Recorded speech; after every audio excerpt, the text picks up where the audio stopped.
안녕하세요. 우석주입니다. 한때 유행했던 유행어 중에 인성에 문제 있다라는 말이 있었습니다. 이 유행어가 한참 유행을 하다가 어느 순간에 싹 없어지는 그런 사건이 있었는데, 오늘 우연히 이런 내용과 매우 유사한 뉴스가 있어서 갑자기 이 유행어가 다시 생각이 났습니다. 인성에 문제가 있다. 그러나 이 말은 아무렇게나 막 사용하면 안 되는 이유가 있습니다. 그 내용에 대해서 말씀드리겠습니다. 인성에 문제가 있어 라고 하면서 옥박지르는 그런 내용이었습니다. 한때 종편 예능에서 유행했던 유행어이고, 그런데 저는 이 내용을 볼 때마다 유독 불편함을 느꼈습니다. 왜일까? 왜 나는 이 내용을 보면서 계속 불편함을 느낄까? 라는 생각을 한 적이 있었습니다.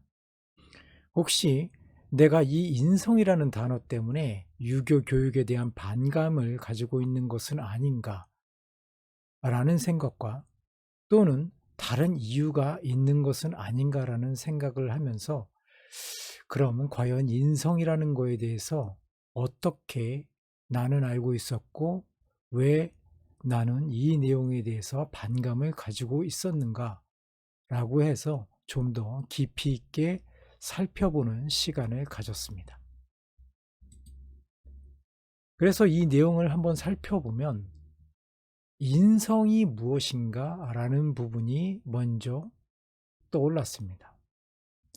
인성이라는 말은 그동안 많이 들었고, 사람들에게 인성이 매우 중요하다, 인성이 그래가지고 되겠어?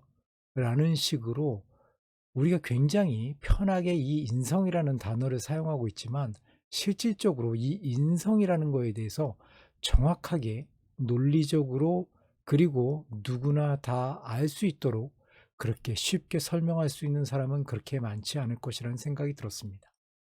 그래서 이 인성이 무슨 뜻이고 유래는 어떻게 되는지 한번 확인해 보는 것이 좋을 거라고 생각해서 먼저 사전을 살펴보았습니다. 사전에는 인성을 사람 인자와 성품 성자를 써서 사람의 성품이라고 표현을 했습니다. 그런데 이 말도 굉장히 두리뭉술하고 누가 보더라도 확 알아들을 수 있는 그런 말은 아니었습니다. 사람의 성품. 그래서 성품을 살펴보았습니다. 성품은 사람의 성질과 됨됨이를 말한다고 합니다. 그러면은 다시 말해서 인성은 성품이고 성품은 됨됨이다. 그럼 됨됨이는 어떤 것인가? 됨됨이는 다시 인격이라는 말로 표현을 하고 있습니다. 그런데 인격을 살펴보니까 여기는 조금 더 구체적인 내용이 나와 있었습니다. 인격은 도덕적 판단 능력을 지닌 자율적 의지의 주체라고 설명하고 있습니다.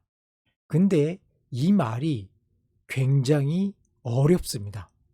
사실 이 단어만 보고 바로 이 내용이 어떤 내용이다 라고 말할 수 있는 사람이 극히 적을 것이라고 저는 판단하고 있고, 저 또한 이 내용을 보면서 곰곰이 생각을 많이 할 수밖에 없었습니다.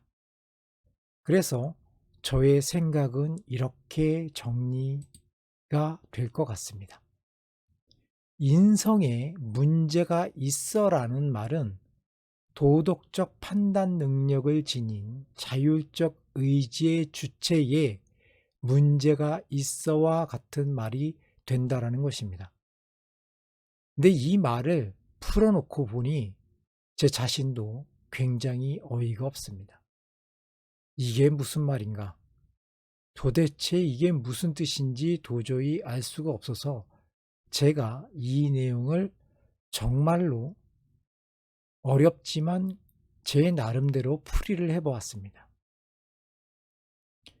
여기에서 도덕은 우리가 잘 알고 있는 사덕을 말합니다. 즉 인의 예지를 가리키는 것이며, 사덕을 판단할 능력을 지녔다 하면 오랜 동안 유학을 통해 공부와 수련을 한 사람을 칭한다는 것입니다.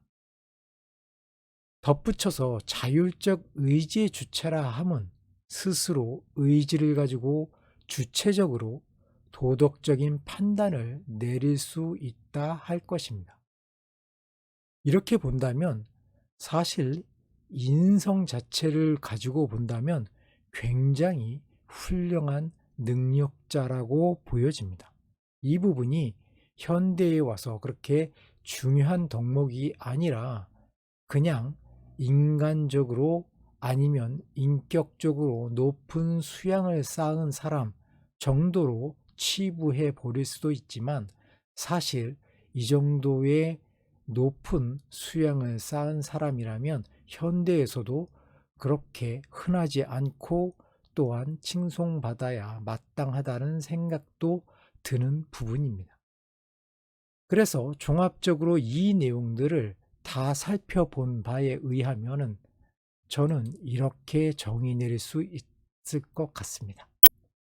만일 누군가에게 당신 인성에 문제 있어 라는 말을 할 수 있으려면 최소한 자기 자신은 도덕적 판단 능력을 지닌 자율적 의지의 주체로서 오롯이 인성에 문제가 없어야 할 것입니다.